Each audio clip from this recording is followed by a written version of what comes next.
Clear है सब? क्या दिक्कत होगी पहले? कैसे अपना अभी? अच्छा स्टूल टच हो गया। सवाल दिख रहा ना पूरा, यहाँ तक दिख रहा ना है? ठीक है, समझो ध्यान से। देखो बहुत आसान सवाल है। दो खंबे हैं, एक 60 मीटर का, एक 35 मीटर का है। तो आप दो खंबे बना लो भाई।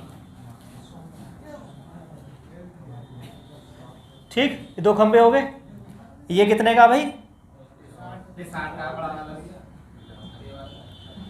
छोटा वाला 35 का है। अगर ये 35 है तो ये भी 35 है ना? जब ये 35 है टोटल 60 है तो ऊपर वाला कितना हो गया? 25 हो गया। उतारो मतलब समझ लो एक लाइन का सवाल है। ये खंबे का सिरा है, ये सिरा है, ये सिरा है। ये खंबे क्या है? सिरे तो हैं। इनको आपने एक रस्सी से बांध दिया। ठीक है, रस्सी सीधी है बिल्कुल, ये बनाने में बड़ी दिक्कत आती है रेड पेन से। चलो बांध दिया, सिरे से बांध दिया ना। अब आप सिरे के बाद माने थीटा एंगल बनाइए क्षैतिज के साथ में। तो ये बराबर इस तरह है तो थीटा कोण बना ये। अब थीटा जो कोण बना है वो आपको बोला होगा कि जिसकी स्पर्श रेखा, इसका मतलब स्पर्श रेखा का मतलब होता है कि इसका और इसका अनुपात, यानी tan थीटा, यानी लंब और आधार का अनुपात। इसको स्पर्श रेखा को बोलते हैं टेंजेंट। टेंजेंट और टेंजेंट जो होता है ये होता है लंब और आधार का अनुपात। ठीक, तो ये आपको दे रहा है tan थीटा, ये tan थीटा होता है। tan थीटा बराबर क्या होता है? मान लो इसे ए बी मान लो, लंब बटे आधार 25 बटे ए बी, और tan थीटा यहाँ पे कितना है? ये tan थीटा ये है, स्पर्श रेखा tan थीटा ये है। तो 5 बटे 9 बराबर 25 बटे ए बी। 5 से 5 बार कट गया, 5 नियम, तो ए बी बराबर कितना आ गया? 45। तो 45 आपको ये पूछा दूरी कितनी दोनों खंभों के बीच में, तो पूछा है, तो 45 आ गया। तो स्पर्श रेखा कुछ नहीं है, tan थीटा ही है। tan थीटा ये कुछ नहीं है। टेंजेंट अंग्रेजी में बोलते हैं स्पर्श रेखा को। क्या बोलते हैं अंग्रेजी में? टेंजेंट। टेंजेंट बोलते हैं इसे, यानी ये स्पर्श रेखा है। ठीक, ये tan थीटा ही है, कुछ नहीं है, tan थीटा ही है।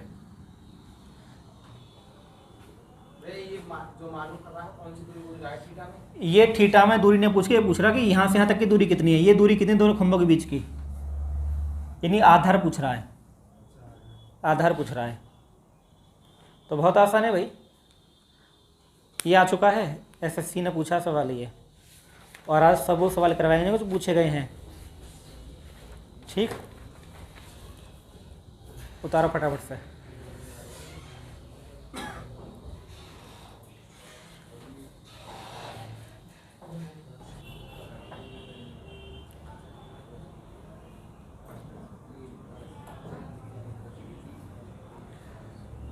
तुम्हारा नहीं चलता फ़ोन में? हॉटस्पॉट ऑन नहीं होता?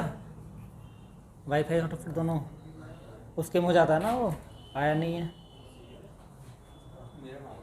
तो नहीं होता। तुम्हारा फ़ोन में नहीं होता है हॉटस्पॉट वाईफाई दोनों में हो जाए? रेडमी का जिसका उसमें हो जाएगा, ना होता तुम्हारे में?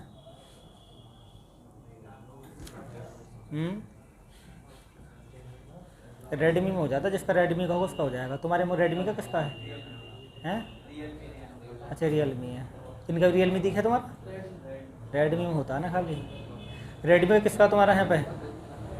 रेडमी का है? रेडमी का ना हो रहा है? 9 में हो रहा है, 9 में है। हाँ बहुत बढ़िया शाबाश। देखो सवाल करते हैं, समझ आते हैं सवाल को।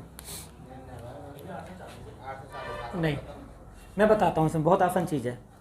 देखो ये कह रहे हैं कि एक बिंदु P से है, मीनार का उन्नयन कोण है।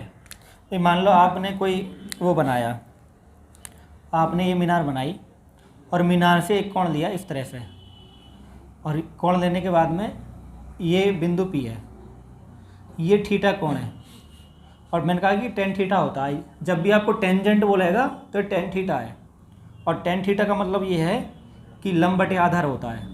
तो 3/4 का मतलब ये होगा ऊपर वाला लंब हो गया, ये आधार हो गया, यानी ये 3 हो गया और ये 4 हो गया। ये कहानी हो गई। ठीक, अब जब आप बिंदु P मीनार की ओर चले 560 मीटर, यानी आप इस बिंदु पर आए, इस बिंदु पर चलने के बाद में आपकी जो दूरी है ये 560 मीटर की हो गई। 560 मीटर चलने के बाद में ये आपने फिर थीटा बना दिया। अब ये जो थीटा है ये 3/4 है, सॉरी कितना है? ये 4/3 है। यानी ये 3 है और ये कितना हो जाएगा, ये 4 हो जाएगा। अब तुम यहाँ पे एक चीज़ देख रहे हो कि ये 3 है और ये क्या है, 4 है।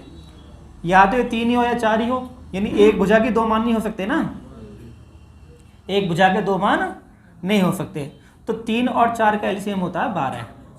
यानी कहने का मतलब ये हुआ कि मैं तुम्हें यहाँ करके समझाता हूँ अच्छे तरीके से कि ये लंब है और ये आधार है। तो लंब आधार पहले दिया था आपको 3:4, बाद में दे दिया 4:3। तो लंब की 2 वैल्यू नहीं हो सकती क्योंकि लंब तो एक है, आधार तो बदल रहे हैं बार बार। देखो जैसे मान लो ये ए मान लो, ये बी मान लो, ये सी मान लो, तो आधार तो बदल रहे हैं, ये आधार भी है और ये पूरा भी आधार है। आधार तो बदलने पर ये लंब जो है ये नहीं बदल रहा, तो इसको सेम करना है। तो लंब को सेम करने का तरीका होता है इनकी गुणा कर लें आपस में, यानी यहाँ 4 की गुणा कर लें और यहाँ तो 4 तिया 4 चौक 16, 3 चौक 12 और 3 तिया 9। बात समझ में आ गई। तो कहने का मतलब ये हुआ कि जो आधार है वो हो गया 16। 16 कहाँ होगा, बड़ा ही भुजा 16 हो गया ना ऐसा तक, और 9 कौन सा होगा, छोटा वाला। तो ये अगर ये हम इसको सेट सही तरीके से लिख लें तो इसका मतलब ये हुआ कि ये 9 है, ये 7 है और ये 12 है। ये तो कहानी है भाई। लंब क्या है, 12, तो 12 हो गया। आधार छोटा वाला कौन सा है, 9, और बड़ा कितना है, 16, तो ये फिर 7, 9 और 7 16।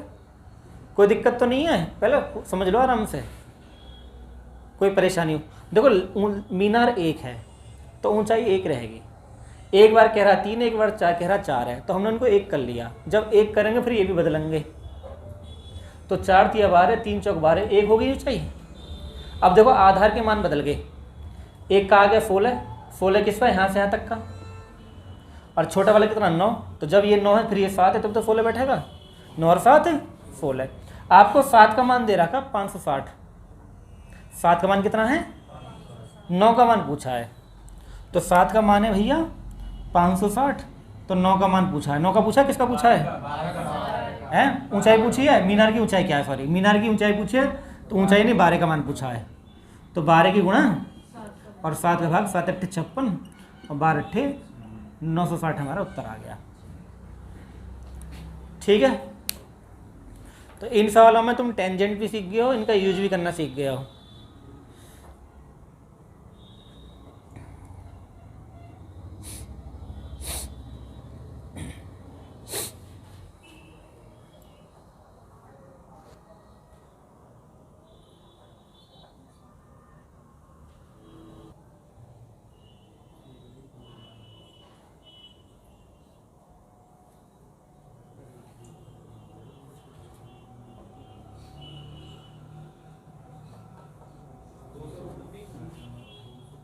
देखो समझो, सवाल तो आपने लिख लिया ना, समझो, टेंशन जरूरत नहीं लेने की। 2 वृक्ष हैं, हाँ 2 वृक्ष हैं, और जो 2 वृक्ष हैं वो खड़े हुए हैं, ठीक है। अब कोई मध्य बिंदु होगा, ठीक है। मध्य बिंदु से एक तो बना रहा है 60 डिग्री कोण और एक बनाएगा 45 डिग्री कोण। ये तो कहानी है इस सवाल की। तो जो 45 डिग्री कोण बना रहा है, मान लो 45 डिग्री कोण बना रहा है, ये 45 डिग्री बनाने में क्या होगा कि ये जो भुजा है 200 है, ये 60 डिग्री कोण बना रहा है, इसकी भुजा पूछी है ना।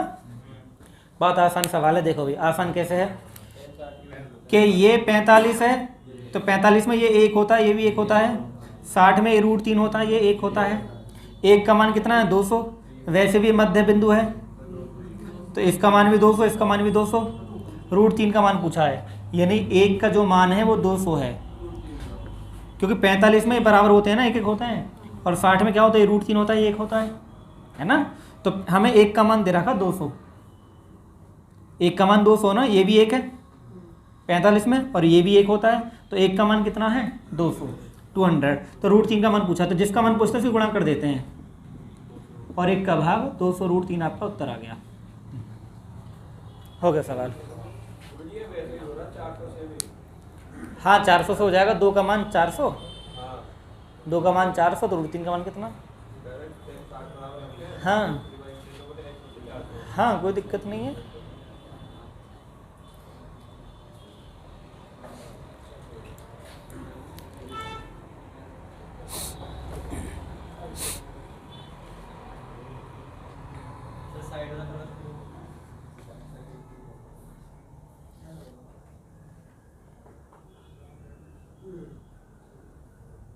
अच्छा 6 वैसे बन नहीं है।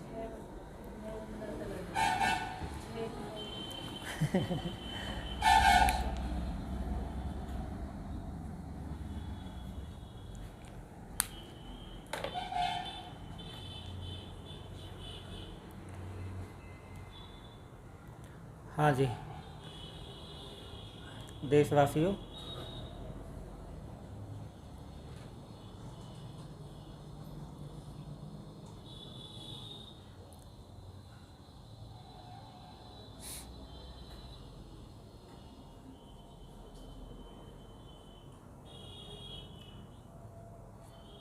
करें?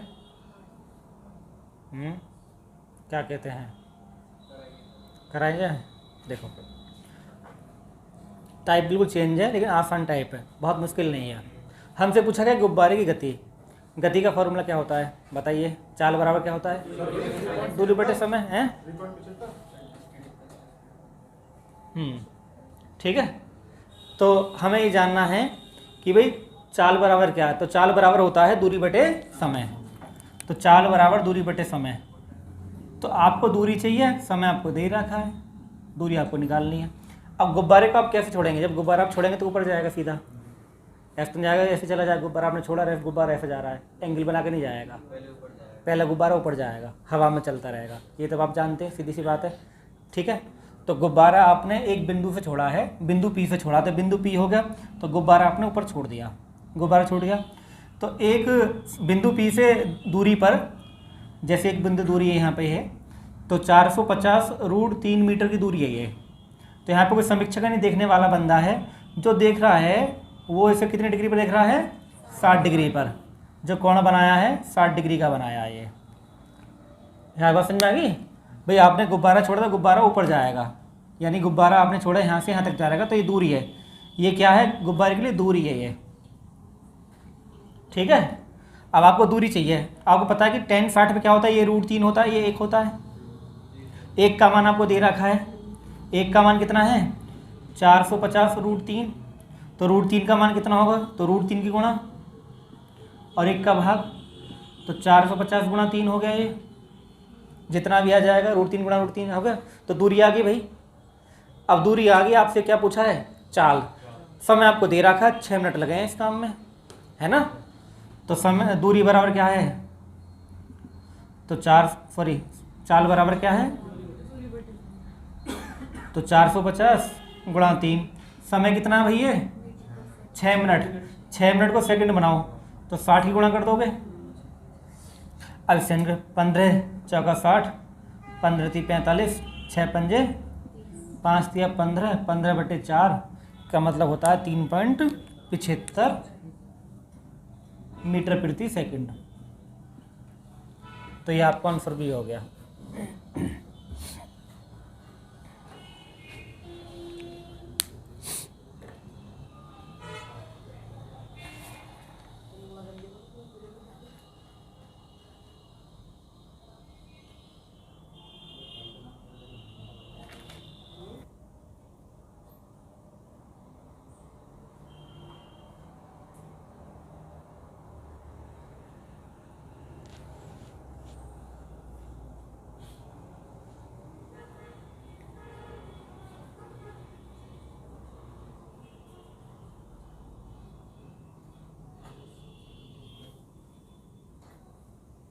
बता दें, थोड़ा समय बच जाएगा है। देखो जी, पहले हम देखते हैं भाई, एक हवाई जहाज का जो कोण है 60 डिग्री है। ठीक है, तो हवाई जहाज का जो कोण कितना है? 60 डिग्री है। तो 60 डिग्री आप कोण बनाएंगे, ये हवाई जहाज ऊपर उठेगा, स्ट्रेट उड़ेगा, और 60 डिग्री आप कोण बनाएंगे। तो 60 डिग्री कोण बनाने में क्या होगा? ये इस तरह से 60 डिग्री कोण बन गया। ठीक है, और 60 डिग्री कोण करने पे होता क्या है कि हवाई जहाज की ऊंचाई दे रखी तुम्हें 4500। ठीक, 4500 दे रखी है ना ये। तो ये कितनी हो जाएगी नीचे वाली? क्योंकि ये √3 होता है, आप जानते हैं ये √3 होता है ना, ये √3 होता है, ये 1 होता है। तो √3 का मान है 4500, तो 1 का मान होगा 1 की गुणा और √3 का भाग, तो 4500 बटे, तो यानी इसका जो मान है वो 4500 बटे √3 होगा। मुझे बताओ कोई दिक्कत हो यहाँ तक? कोई दिक्कत नहीं होनी चाहिए यहाँ तक, है ना?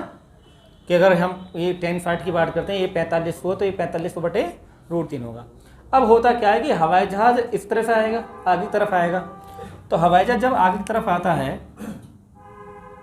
यानी हवाई जहाज़ जब यहाँ आ जाता है, इस बिंदु पर आ जाता है, इस बिंदु पर आने के बाद होता क्या है कि जो ये कोण है ना, ये कितना हो जाएगा? अब ये 30 डिग्री, यानी ये वाला जो कोण है ये 30 डिग्री हो जाएगा।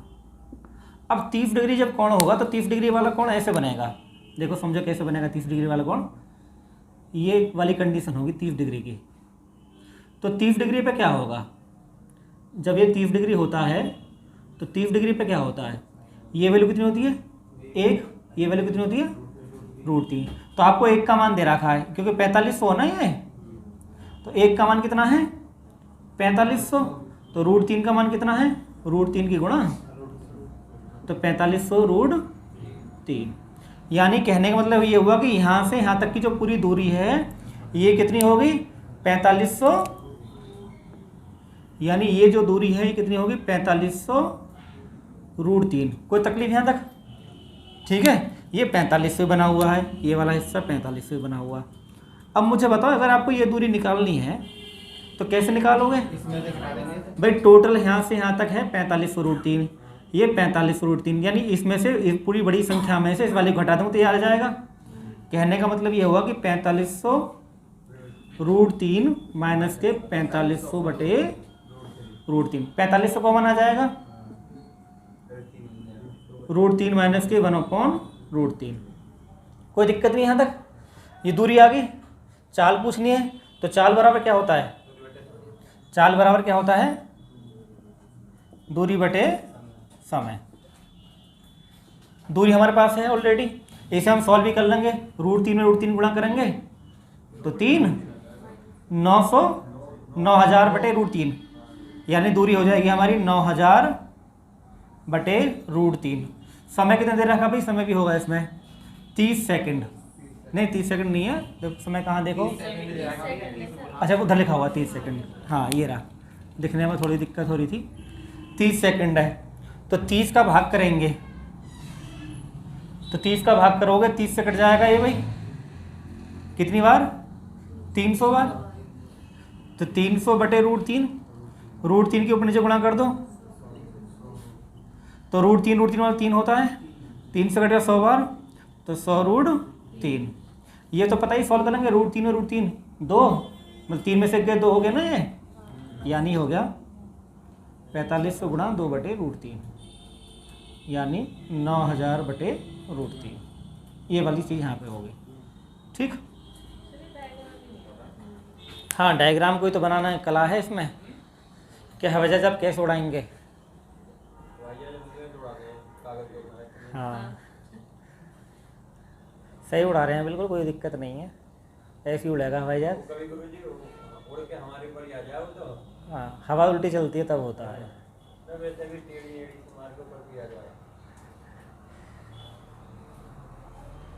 ये गजब का सवाल है, ठीक है।